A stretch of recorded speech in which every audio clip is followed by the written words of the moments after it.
اعوذ باللہ من الشیطان اللعین الرجیم بسم اللہ الرحمن الرحیم الحمد للہ وکفا والصلاة والسلام علی سید الانبیاء محمد المصطفیٰ وعلی آلہ الطیبین واصحابہ الطاہرین الہدیٰ اما بعد فاعوذ باللہ من الشیطان الرجیم بسم اللہ الرحمن الرحیم ان اللہ وملائکتہ یصلون علی النبی یا ایھا الذین آمنوا صلوا علیہ وسلموا تسلیما اللہم صلی علی سیدنا مولانا محمد وعلی آل سیدنا و مولانا محمد وبارک وسلم۔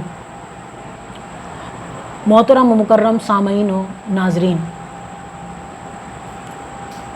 ماہ محرم الحرام کے حوالے سے اور اس مہینے میں جو عظیم سانحہ واقعہ حادثہ پیش آیا اس پر روشنی ڈالنے کے لیے ہم 3 روزہ نشست کا آغاز کرنے جا رہے ہیں۔ 3 روزہ نشست میں آج پہلی نشست حضرت امام علی مقام امام حسین ابن علی رضی اللہ تعالی عنہما ان کی شہادت کے اسباب اور حضرت امام علی مقام امام حسین ابن علی رضی اللہ تعالی عنہما جو کوفہ کی طرف روانہ ہوئے کرب و بلا کے میدان میں، پھر وہاں اس حوالے سے جو ان درمیان جو واقعات رونما ہوئے اس پر روشنی ڈالنے کے لیے آج پہلی نشست آپ سماعت کر رہے ہیں اور دیکھ رہے ہیں۔ سامعین و ناظرین، وقت گزرنے کے ساتھ ساتھ دنیا پر مادیت کا غلبہ ہوتا جا رہا ہے، جس کے نتیجے میں صرف لوگوں کی عملی اور اخلاقی زندگیاں ہی متاثر نہیں ہو رہیں بلکہ لوگوں کے عقائد بھی تبدیل ہو رہے ہیں، لوگوں کے نظریات افکار بدلتے جا رہے ہیں۔ اب چونکہ زمانہ نے جدت اختیار کر لی ہے، زمانہ جدید ہو گیا ہے، تو اب جو روحانیت جو تھی انسان کے اندر، اسلام کے اندر، وہ روحانیت بھی ختم ہوتی جا رہی ہے۔ جدید دور نے انسان کی جہاں بہت ساری چیزوں کو تبدیل کیا، وہاں پر انسان کے نظریات کو، انسان کے افکار کو اور انسان کے خیالات کو بھی تبدیل کر دیا ہے۔ گزشتہ زمانوں میں یا جو ہم سے پہلے لوگ گزرے، ان کے یہاں ایسا کانسیپٹ اور ایسے نظریات، عقائد اور افکار ان کی نہیں تھیں جو آج ہمارے درمیان موجود ہیں۔ سامعین و ناظرین، میں جس نقطے کی طرف روشنی ڈال رہا ہوں اور آپ کی توجہ دلا رہا ہوں وہ یہ ہے کہ پچھلے لوگ امام علی مقام امام حسین رضی اللہ تعالی عنہما ان کے تذکرے کرتے تھے، ایصال ثواب کرتے تھے، ان کی یاد مناتے تھے، لیکن یاد منانے کا ایک ان کے یہاں الگ طریقہ کار تھا۔ اب زمانہ چونکہ جدید بدل چکا ہے تو اب لوگوں نے امام حسین رضی اللہ تعالی عنہ ان کے تذکرے کو ترک کر دیا، اور ہم نے امام کی جو سیرت تھی، امام کا جو کردار تھا وہ بھلا دیا۔ میں بغیر کسی تاخیر کے اپنے موضوع کی طرف آتا ہوں۔ حضرات محترم، جب کوئی چیز یقینی ہونے والی ہوتی ہے تو اس کے ہونے کے اسباب بھی پیدا ہو جاتے ہیں۔ حضرت امام علی مقام امام حسین کی شہادت کے اسباب اس طرح پیدا ہوئے کہ سن 60 ہجری جناب امیر معاویہ رضی اللہ تعالیٰ عنہ کی شہادت ہوئی، وفات ہوئی، ان کا انتقال ہوا۔ جناب امیر معاویہ رضی اللہ تعالیٰ عنہ جب فوت ہو گئے، ان کا وصال ہو گیا، تو اب یزید ان کے تخت پر بیٹھ گیا، حکومت سلطنت یزید کے ہاتھوں میں آ گئی۔ امام علی مقام کی شہادت کے اسباب اس طرح پیدا ہوئے کہ یزید نے جب اپنی جو حکومت کو سنبھالا تو حکومت کو سنبھالتے ہی یزید کو جو سب سے بڑا چیلنج درپیش تھا وہ چند صحابہ کرام علیہم الرضوان سے بیعت لینے کا مسئلہ تھا۔ 3 اشخاص ایسے ہیں تاریخ اسلام میں، اور کئی لوگ ہیں لیکن 3 لوگوں کا نام آتا ہے کہ جنہوں نے یزید کی بیعت کرنے سے انکار کر دیا تھا۔ ان میں سب سے بڑا نام جگر گوشہ بطول، جان کائنات کی جان، سرور دو عالم کے پیارے نواسے، شہید کربلا، امام علی مقام امام حسین ابن علی رضی اللہ تعالی عنہما کی ذات والا ہے۔ امام نے اور دوسرے شخص ہیں عبداللہ بن زبیر رضی اللہ تعالی عنہما اور حضرت عبداللہ ابن عمر رضی اللہ تعالی عنہما۔ یہ 3 اشخاص ہیں جنہوں نے یزید کی بیعت کرنے سے انکار کر دیا تھا، اور یزید یہ جانتا تھا کہ اگر ان تینوں میں سے کسی ایک نے بھی خلافت کا دعویٰ کر دیا یا وہ کھڑا ہو گیا تو میرا جو تخت ہے وہ گر جائے گا اور میری حکومت تہس نہس ہو جائے گی، میری حکومت تباہ و برباد ہو جائے گی۔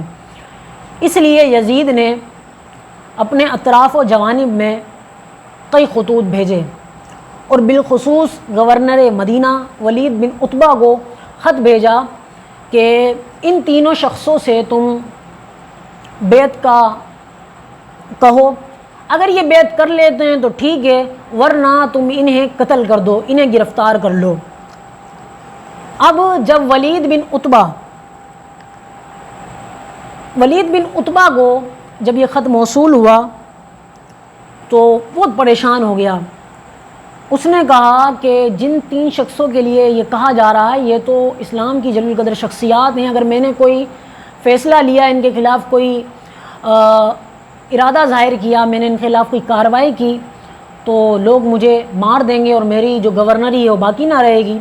تو ولید نے گورنر مدینہ تھا، اس نے سابق گورنر مدینہ مروان بن حکم کو بلایا۔ سامعین و ناظرین، یہاں مروان بن حکم کے بارے میں سنتے جائیے۔ مروان یہ وہ شخص ہے کہ یہ بڑا لعین ملعون شخص ہے۔ رسول اللہ صلی اللہ تعالیٰ علیہ وسلم نے اس کے باپ پر بھی لعنت کی۔ جب یہ صلب پدر میں تھا تو رسول اللہ صلی اللہ تعالیٰ علیہ وسلم نے اس کے باپ حکم پر لعنت فرمائی۔ سیدہ عائشہ صدیقہ رضی اللہ تعالیٰ عنہا فرماتی ہیں کہ رسول اللہ صلی اللہ تعالیٰ علیہ وسلم نے مروان کے باپ حکم پر لعنت کی۔ اور ایک روایت میں آیا سوائق المحرکہ کے اندر کہ رسول اللہ صلی اللہ تعالیٰ علیہ وسلم کے پاس جب مروان کو لایا گیا، یہ ابھی پیدا ہوا کہ رسول اللہ کی بارگاہ میں لایا گیا تاکہ اس کو کوئی چیز کھلائے، اس کے منہ میں ڈالیں رسول اللہ صلی اللہ علیہ وسلم، تو حضور نے فرمایا یہ گرگٹ کا بچہ ہے اور اس کا باپ بھی گرگٹ ہے۔ اور ایک روایت میں آیا کہ یہ ملعون بن ملعون ہے، یعنی یہ ملعون کا بیٹا بھی خود بھی ملعون ہے۔ تو جب مروان کو بلایا تو مروان نے کہا، ولید بن عتبہ کو کہا کہ تم ایسا کرو، ان شخص سے کہو کہ یزید کی یہ بیعت کر لیں، اور اگر یہ بیعت نہیں کرتے تو پھر ان کو تم گرفتار کرو، اور پھر بھی باز نہ آئیں تو تم انہیں قتل کر دو۔ جب یہ بات ولید نے سنی، اور ولید اس وقت چونکہ پریشان تھا، اس نے اپنے قاصد کو ان تینوں حضرات کے پاس بھیجا۔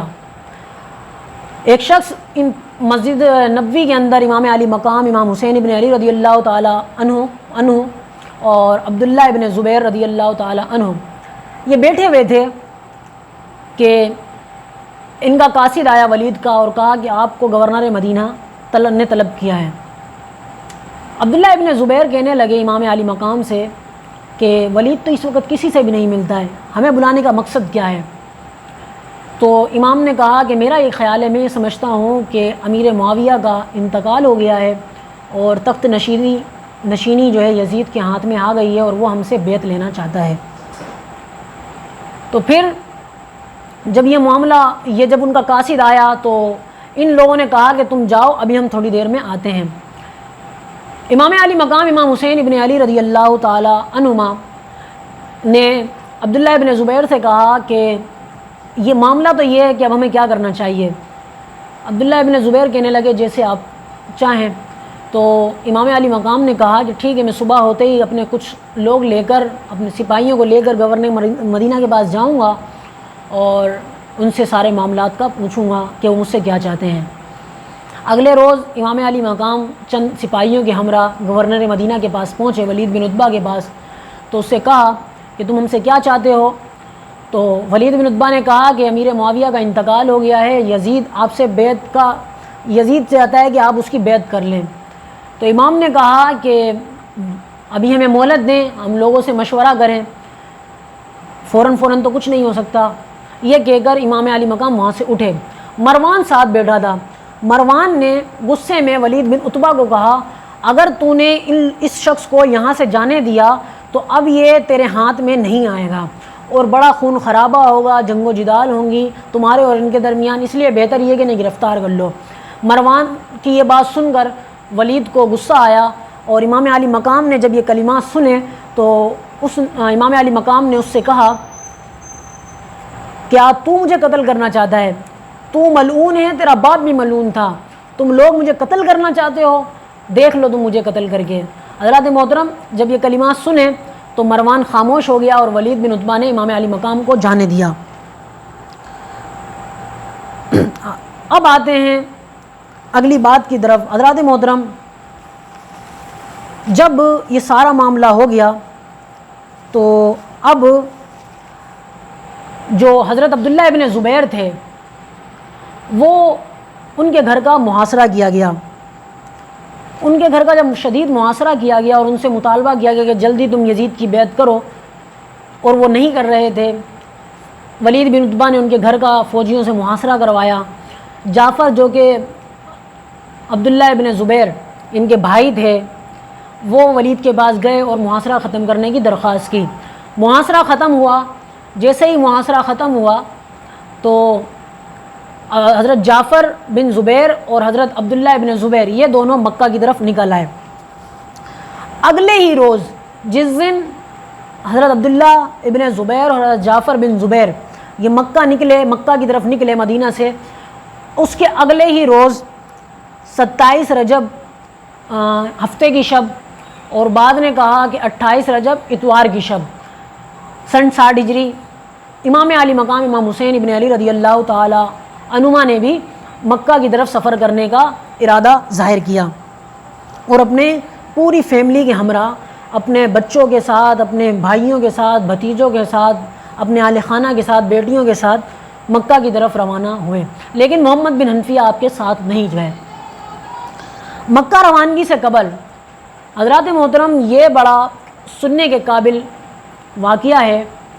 مکہ روانگی سے قبل حضرت امام علی مقام امام حسین حضور سید عالم صلی اللہ تعالیٰ علیہ وسلم کے دربار میں آتے ہیں اور روضہ رسول پر حاضری دیتے ہوئے خوب آپ روتے ہیں اور عرض کرتے ہیں اے نانا جان، اب آپ کے شہر کے لوگ اور یہاں کے لوگ مجھے آپ کے قدموں میں رہنے نہیں دیتے، اب آپ کا پیارا نواسا آپ سے رخصت ہوتا ہے، زمانہ دشمنی کا ہے، ہوائیں بہت مخالف چل رہی ہیں، حمایت اور ہمدردی کا بازار سرد ہو گیا ہے۔ یہ کلمات کہنے کے بعد آپ پر غشی طاری ہو گئی اور آپ بے ہوش ہو گئے۔ کیا دیکھتے ہیں کہ سرور دو عالم جان کائنات حضور سید عالم صلی اللہ تعالیٰ علیہ وسلم امام علی مقام امام حسین کے خواب میں آتے ہیں اور امام کے سر کو اپنے سینے سے لگا کر امام سے کہتے ہیں کہ اے بیٹا حسین، اب وہ دن قریب ہیں کہ تم کربلا میں جام شہادت نوش کر کے ہمارے پاس آنے والے ہو۔ میرے کلمہ وہ مسلمان تمہیں قتل کریں گے، تمہیں اذیتیں دیں گے، تمہارے قتل کے در پہ ہوں گے، اور قیامت کے دن میری شفاعت کی وہ امید رکھتے ہیں۔ لیکن اے حسین، میں تمہیں گواہ بناتا ہوں اور اللہ رب العزت کی قسم، قیامت کے دن نہ تو تیرے قاتلین میری شفاعت کے حقدار ہوں گے، نہ تیرے قتل کے جو معاونین ہیں وہ حقدار ہوں گے، اور نہ ہی جنہوں نے تیرے سے بے وفائی کی، جنہوں نے تیرے ساتھ ستم ڈھائے تجھ پر، تیرے سے کیے ہوئے وعدے سے وہ پھر گئے، نہ تو وہ لوگ میری شفاعت کے حقدار ہوں گے۔ تمہارے والد اور تمہاری والدہ میرے پاس آ چکے ہیں اور وہ تمہارے دیدار کے آرزومند ہیں، تم بھی اب ان قریب ہمارے پاس آنے والے ہو۔ جب یہ بات ہوئی تو امام علی مقام امام حسین کی آنکھ کھلی اور آپ زار و قطار رونے لگے۔ پھر وہاں سے روضہ رسول سے اٹھے، اپنی والدہ ماجدہ سیدہ طیبہ خاتون جنت فاطمۃ الزہراء سلام اللہ علیہا کی مزار اقدس پر آتے ہیں اور ان سے اجازت طلب کرتے ہیں۔ جب آپ مکے کی طرف روانہ ہوتے ہیں تو عبداللہ بن مطیع وہ آپ سے ملتے ہیں راستے میں اور آپ سے پوچھتے ہیں میرے ماں باپ آپ پر اے حسین قربان، آپ کہاں جا رہے ہیں؟ امام فرماتے ہیں کہ میں تو فی الحال مکے کی طرف جا رہا ہوں۔ عبداللہ بن مطیع کہتے ہیں رضی اللہ تعالی عنہ کہ آپ مکے میں ہی قیام کیجئے گا، مکے سے کوفہ جانے کا بالکل بھی قصد نہیں کیجئے گا، کیونکہ کوفہ شہر منحوس شہر ہے۔ کوفیوں نے آپ کے والد کے ساتھ سچائی نہیں کی، آپ کے والد کے ساتھ بے وفائی کی۔ کوفیوں نے آپ کے والد کو سبز باغ دکھائے، انہوں نے آپ کے والد سے وعدے کیے اور اپنے وعدوں سے مکر گئے۔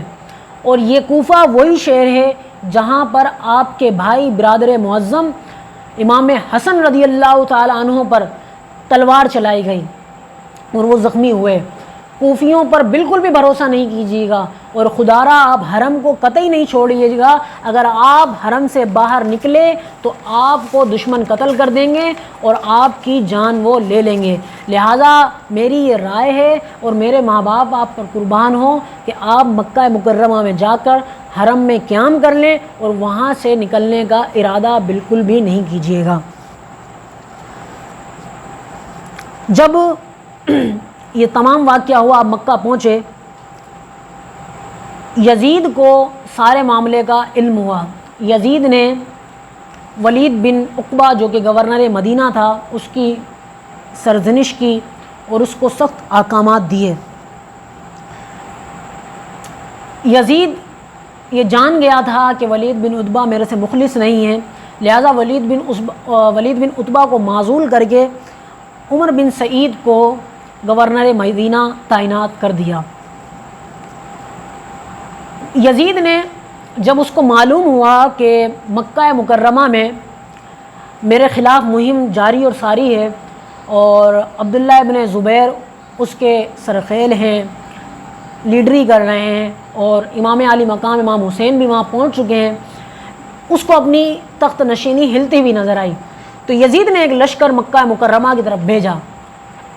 جب وہ لشکر مکہ مکرمہ میں پہنچا تو عبداللہ ابن زبیر رضی اللہ تعالی عنہ ان کا اس فوج کے ساتھ ٹاکرا ہوا، اس میں شدید قسم کی لڑائی ہوئی اور بالآخر عبداللہ ابن زبیر رضی اللہ تعالی عنہ کامیاب ہوئے اور یزید کا جو لشکر تھا وہ پسپا ہوا اور اس کے کئی لوگ جہنم واصل ہوئے۔ ہم یہاں پر اس کی وجہ بھی بتائیں گے کہ یزیدی لوگ یہ سارے جہنمی تھے۔ کیوں؟ ایک تو انہوں نے نواسہ رسول پر ظلم کیا، انہوں نے نواسہ رسول کو چین سے بیٹھے رہنے نہیں دیا، اور دوسرا اس نے حرم کی توہین کی۔ اور کسی مسلمان کو یہ شک بھی نہیں ہونا چاہیے یزید کے جہنمی ہونے پر اور اس کے لشکر کے جو لوگ تھے ان کے جہنمی ہونے پر۔ جو نواسہ رسول کو پر ظلم ڈھائے، ان کے معاونین ہوں یا وہ خود لوگ ہوں، ان کے جہنمی ہونے پر کسی کو شک نہیں کرنا چاہیے۔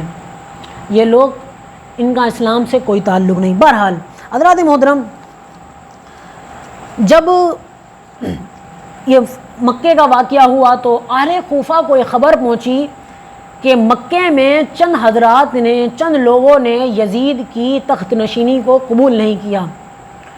اب اہل مکہ میں ایک نئی روح جاگ اٹھی اور انہیں یقین ہو گیا کہ اب ہم یزیدی حکومت کا مقابلہ کر سکتے ہیں، اس لیے کہ ہمارے ساتھ کچھ جلیل القدر اصحاب موجود ہیں۔ اس میں حضرت عبداللہ بن زبیر، عبداللہ ابن عمر، امام علی مقام امام حسین، محمد بن ابی بکر اور اسی طرح حضرت جابر بن عبداللہ انصاری رضی اللہ تعالی عنہم، یہ سارے وہ لوگ تھے جنہوں نے یزید کی تخت نشینی کو قبول نہیں کیا تھا اور اس کی جو ریاست ہے، اس کی حکومت کو جائز نہیں سمجھتے تھے۔ اب یہ اہل کوفہ نے ایک میٹنگ بلائی اور اس میں اپنا ایک سردار منتخب کیا جس کا نام تھا سلیمان بن سلیمان۔ اس کو سربراہ بنایا اور اس کے گھر پر میٹنگ بلائی۔ جب میٹنگ بلائی اور اس کو سردار بنایا تو میٹنگ میں طے ہوا کہ حالات سازگار ہیں، امیر معاویہ کا وصال ہو چکا ہے، ان جلیل القدر لوگوں نے یزید کی خلافت کو تسلیم نہیں، اس کی جو ریاست ہے، حکومت ہے، اس کو تسلیم نہیں کیا، لہٰذا لوہا گرم ہے، ہم اس پر ہتھوڑا اب مارتے ہیں۔ بعض لوگوں نے اس پر اعتراض کیا اور کہا کہ دیکھو، اگر تم یزید کی مخالفت کر رہے ہو اور ان لوگوں کی حمایت کر رہے ہو تو ہم تمہیں کہتے ہیں کہ تم ان کے ساتھ مخلص بھی رہنا، سچے بھی رہنا، ایسا نہ ہو کہ تم ان کو بلاؤ اور ان سے دغا کر جاؤ۔ لہٰذا ہمارا یہ مشورہ ہے تمہیں کہ تم ان کے ساتھ مخلص بھی رہنا اور آخر دم تک ان کا ساتھ دینا۔ سب لوگوں نے اتفاق کر لیا کہ ہم ان لوگوں کا ساتھ دیں گے اور ہم یزید کے خلاف لڑیں گے اور ان لوگوں کی آخر دم تک مدد کریں گے۔ حضرات محترم، اب آل کوفہ نے خط لکھنا شروع کیے، بہت سارے خطوط لکھے۔ میں یہاں پر ایک خط جو طبری نے نقل کیا، اور یہ ایسا خط ہے جس پر سب کا اتفاق ہے، سب وہاں کے لوگوں نے بھی اتفاق کیا۔ وہ خط کیا تھا وہ میں خط پڑھ رہا ہوں اور اس کا جواب جو ہوگا وہ پڑھوں گا، پھر آج کی جو نشست ہے ہم اس کا اختتام کر دیں گے۔ پھر کل کی نشست میں انشاءاللہ امام علی مقام نے کس کو اپنا نائب بنا کر بھیجا اور امام علی مقام امام حسین ابن علی رضی اللہ تعالی عنہما نے کیسے سفر کیا، یہ کل کی نشست میں ہم ذکر کریں گے۔ وہ خط میں آپ کے سامنے ذکر کر رہا ہوں جو طبری نے اپنی تاریخ میں نقل کیا ہے۔ مضمون یہ ہے، شروع بسم اللہ الرحمن الرحیم۔ حسین بن علی کو سلیمان، مسیب، رفاع، حبیب بن مظاہر اور کوفہ کے تمام مومنین کی طرف سے سلام علیک۔ بعد حمد و صلات، اللہ آپ پر سلامتی نازل فرمائے۔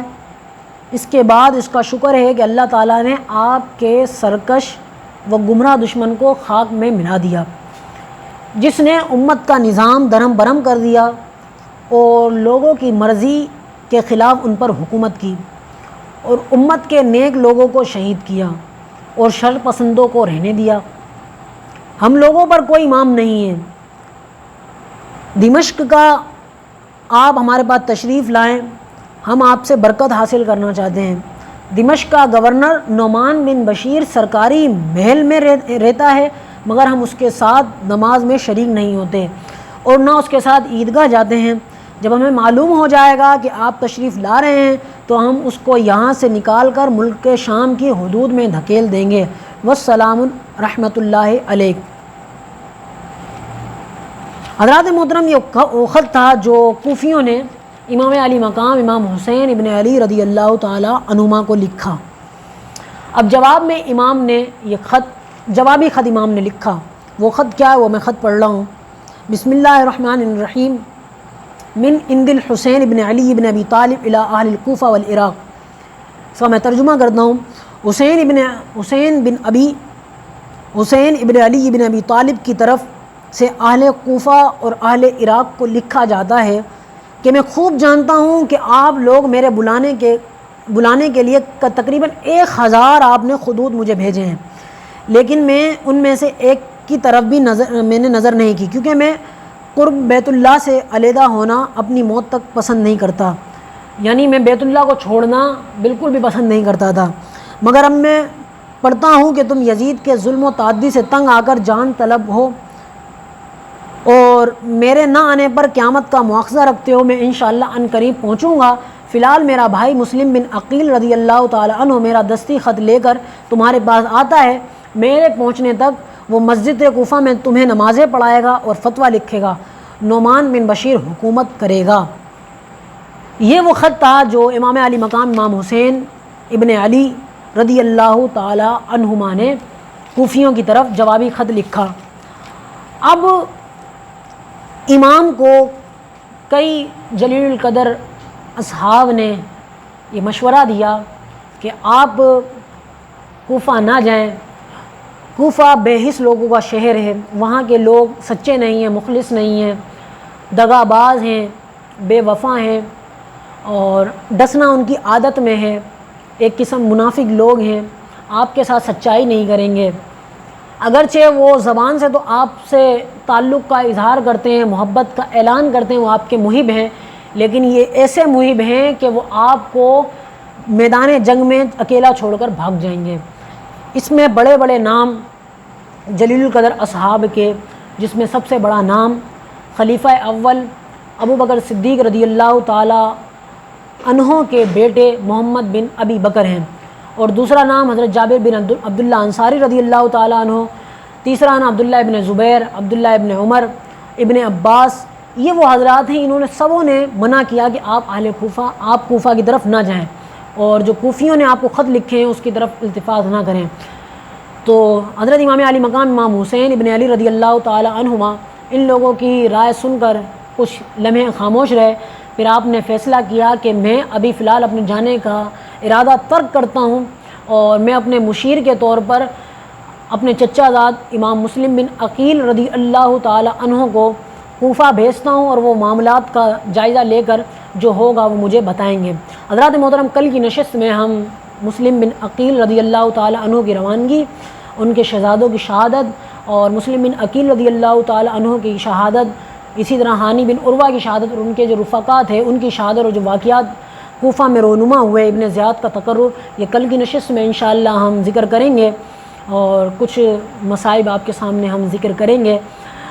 آج کی نشست کا خلاصہ یہ ہے کہ ہم نے آج کی نشست میں اسباب شہادت امام حسین رضی اللہ تعالیٰ عنہ کو ذکر کیا کہ حضرت امام حسین رضی اللہ تعالیٰ عنہ کی شہادت کے اسباب کیا تھے، آپ نے کوفہ جانے کرب و بلا کا میدان، کرب و بلا کا جو انتخاب کیا وہ کیوں کیا، اس حوالے سے ہم نے روشنی ڈالی۔ انشاءاللہ کل اگلی نشست میں اگلے موضوع پر آپ کے سامنے پیش ہوں گے۔